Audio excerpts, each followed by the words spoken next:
even on South Beach. Now, let's check on North Broward, because this is where the strongest winds are.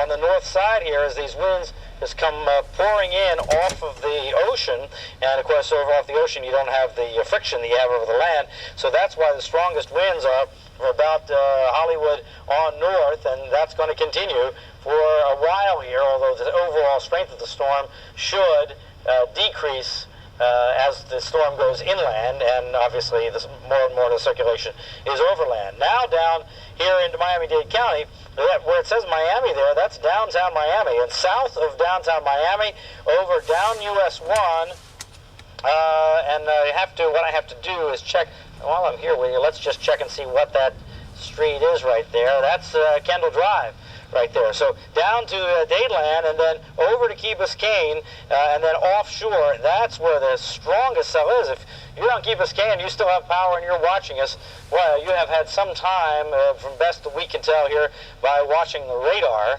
And then on down to the Keys. I just want to mention that because we did have a very bad cell, but right now it's not too bad down there. Very, very strong winds. In fact, that is our first hurricane-force wind gust.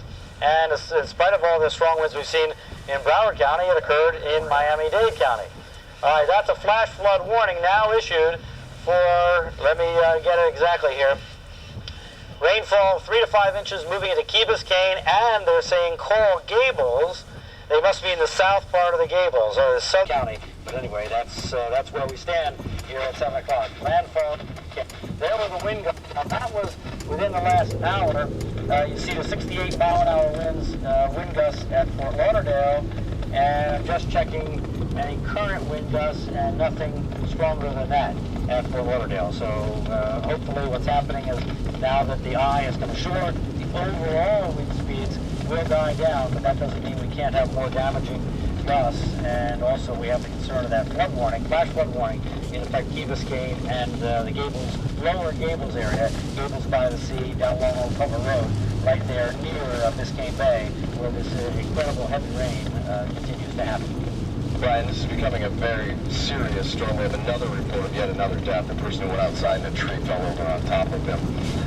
My question to you right now is, how much longer are we in for this? Storm right there now, right over, the county line, and the heavy rains extend that far out in distance. So it looks to me like, if we know that it's about directly across from Miami, it's about 100 miles going over to the other coast.